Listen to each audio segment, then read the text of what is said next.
Gavin Newsom decides that he wants to fight back against Trump's raids by signing legislation to try to ban ICE agents and HSI officers from covering their faces. Check it out. Signing a bill, the first in the nation, saying enough. But first, Governor Newsom signing a slew of bills into law targeting. What was that? Chucky's signature? What was that? Baby signature? What is that nonsense? What is that even on a postcard? You know, honestly, I don't even take this guy seriously. I genuinely don't take Gavin Newsom serious. He is not even real to me. The only thing real is the fact that he's running California into the ground. Have y'all seen California's budget deficit? It's insane. Look at that. Look at that scribble scrabble baby man signature. But first, Governor Newsom signing a slew of bills into law targeting how immigration raids are being handled across California. Good evening to you. I'm Susan Hirosuna. The governor in Los Angeles today to sign a package of new laws restricting immigration enforcement practices in the state. Fox 11's Nick Garcia explains what the laws will do and why the governor says they're necessary. It's AB 49. It's just signed the law. Governor Gavin Newsom at Miguel Contreras High School in LA's Westlake neighborhood Saturday, signing 5 new bills into law, targeting the practices of ICE, which he called a private police force. And I say private because increasingly it appears to many of us that they have sworn an oath to Donald Trump, not the Constitution. 4 of the new laws effective immediately. SB 805 requires officers to visibly display identification. AB 49 requires agents to obtain a valid warrant and meet other requirements before entering a school. SB 98 requires schools to notify families and staff when ICE agents are nearby. And SB 81 reclassifies immigration status as protected medical information. There are certain fundamental principles in your immigration status is protected medical information. How, Sway?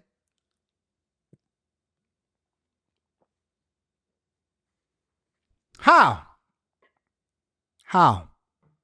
How is your immigration status protected medical information?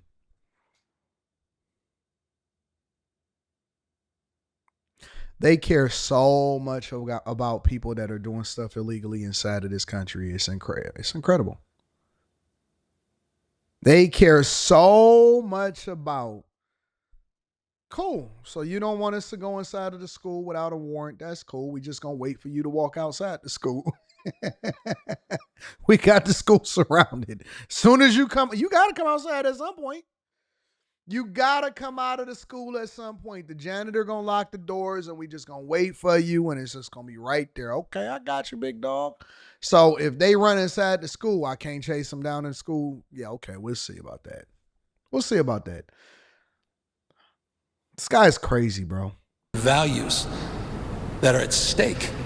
And so we're putting a stake in the ground and we're holding the line and we're pushing back. SB 627 bans law enforcement agents from wearing masks and will take effect in January. I'll be signing a bill, the first in the nation, saying enough. To ICE, unmask. What are you afraid of? The governor joined by several elected officials, including Mayor Karen Bass. Oh, I know it's bad legislation right now. Look at that microphone. Look at that microphone. Give me the Karen Bass. Oh, so you want a matted afro that does not look like you actually care for yourself at all. And what color you want it? Burgundy-ish brown? Okay, I got you. You know why ICE agents started wearing masks? It wasn't because they are scared. It's because people have started doxing them. So now you have a governor that's looking to dox ICE agents, knowing that there are protesters and people that are on payroll that is releasing their information and making their families unsafe. Here's my question. And then we're going to go over to Tom Homan's response. Who's going to stop him? Y'all can't even catch the criminals that y'all got. The majority of Los Angeles and overwhelmingly throughout California, y'all got a police officer shortage. You got a budget deficit, you got a police officer shortage, and I'm talking about thousands of police officers. You can't catch criminals. You can't even catch people that are doing sideshows in front of Crypto Arena. The police is scared to go out there and try to chase the criminals. And what you think that they're going to do? You think that they're going to stop the federal agent? What you think that they're going to pose? Hey, you don't have your mask down. I want to arrest you. This is all performative. And the minute that you Democrats and you liberals realize that your leaders actually don't even care anything about you, and the thing that they are spending their time doing is doing performative ceremonies so that they can get visibility for themselves and promotion for themselves, so that when they try to run for president of the United States of America, they're going to say something like, and I was the first legislator and I was the first governor to sign into motion that ICE agents and HSI officers have to not be able to wear masks, which they not going to not do in the first place. This is all performative. This is just wasting time. They're wasting time with performative legislation that will not be implemented and nobody is going to enforce it. And they all standing there when they could be doing something much greater, much better. They all just standing there, just wasting time.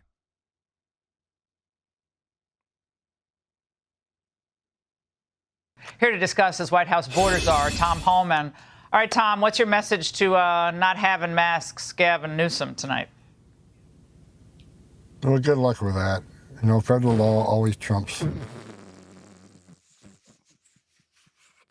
He couldn't even stop from laughing. He just started laughing like, yeah, good luck with that. Look. Well, good luck with that. You know, federal law always trumps state law and local law. And he asked the question, what are they afraid of? They're afraid of people like him, politicians who want to compare ICE to the Nazis. He's the one with a hateful rhetoric causing all these threats. He's one of the reasons why there's a 1,000% increase in threats against ICE officers. So ICE officers can continue what they're doing. What he isn't mentioning, yeah, they wear a mask because they don't want to be doxxed, and their kids get doxxed, and their spouses get doxxed, but they got identifying information. It shows you're from ICE or FBI or DEA, or our partners who are on these operations. They're well identified. If we arrest somebody, they'll certainly be identified because they're going to be in the arrest report. So bottom line is, we're not going to coddle to the Governor Newsom. We're going to keep doing what we're doing. He ought to be thanking ICE. He ought to be thanking President Trump for making his state safer, because every public safety threat we take off his street makes this community safer. Well, Tom, I mean, when you think about it, I guess you guys have deported over 200,000 people now. I'm not sure the exact number. A couple of weeks ago it was 200,000.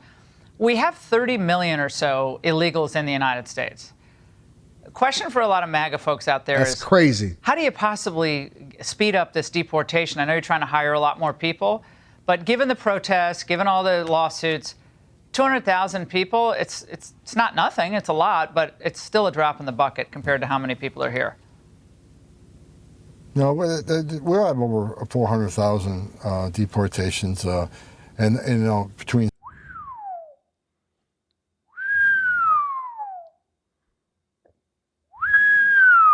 400,000 deportations. 400,000 deportations. And we only 3/4 of the way. We're not even a full 3/4 of the way into the year, are we? We're not even at a full 9 months yet. We should be at least, what, 600,000 pretty soon? CBP and ICE, and that's just since the president took office. The first 4 months of the fiscal year, we can't count them because Joe Biden wasn't doing anything. But here's what people need to understand: two things. Number one, over 1.5 million illegal aliens, close to 1.6 illegal aliens already left the country on their own. Why? Because they see what ICE is doing out there every day. One of the reasons we have the most secure border in the history of this nation is because the great work of the men and women of the Border Patrol, the great work of President Trump and his leadership, but also because ICE is out there, over 1,000 teams all across the country arresting people. So a lot of people have left. A lot of people aren't coming, which helps to secure that border. And that was a part of the strategy from the beginning. We said if we show consequences, we show them we're actually out there looking for them, many will leave. So we knew a large population will leave, and over 1.5 million have. But what's to come? ICE is getting 10,000 more agents. Right now they got 5,000 deportation officers. We're tripling the size of the workforce. We're adding more detention beds. We're adding more flights and more transportation. So the numbers are going to explode here this next coming year. Tom, I want to give you a chance to address this article that came out over the weekend, and it was on our always reliable MSNBC, and they said that you took $50,000 in cash in a bag from an undercover FBI agent to help them win government contracts in Trump's second term. The DOJ said they concluded there was no criminal wrongdoing, but nevertheless, that story is out there, and I imagine you want to respond to that. Oh, absolutely. Look, I did nothing criminal. I did nothing illegal. And it's hit piece after hit piece after hit piece. And I'm glad the FBI and DOJ came out and said, said that nothing illegal happened and nothing, no criminal activity. You're talking about a guy who spent 34 years enforcing the law. I mean, I left a very successful business that I ran to come back and work for a government again. I'm back on a government paycheck. Not only did I sacrifice my family sacrifices, I make sacrifices every day. You know what? That's the biggest dilemma that I would ever face. Do you leave a successful business that is thriving, that you're running up a bag, you continue to be able to take care of your family, and you are super successful after you already have served your country and worked for the federal government for 30 plus years?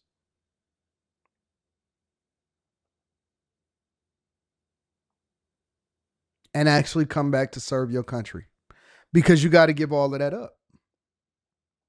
You got to give up. Like, that's true listen, it ain't no more patriotism than a person leaving a bag behind so that they can continue to serve their country. That's the biggest form of patriotism, and that it is. That's what my dilemma would be. Hey, you know what? I ain't really trying to leave no bags left behind. You know how y'all say no man left behind? No bags left behind. No bags left behind. I got more death threats than anybody. I got a security team around me, but guess what? My kids don't. My wife don't. I mean, I haven't lived with my wife in months because I don't want her to be here right now with all the threats. So after all the sacrifices, after serving my nation for all these years, they want to come out and dirty me up. And it's not going to end. There's a hit piece on me every 2 weeks. But keep coming, because you know what? Tom Homan isn't going anywhere. Tom Homan isn't shutting up. And Tom Homan's going to keep doing what he's doing, because working with President Trump's the greatest honor of my life. We're making this country safer again every day, and we're going to keep doing it.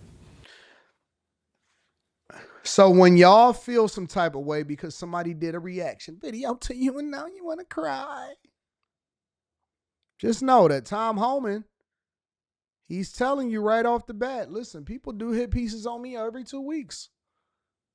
People talk negative about me every 2 weeks. People are making death threats against my family every 2 weeks. Life is hard. Get a helmet.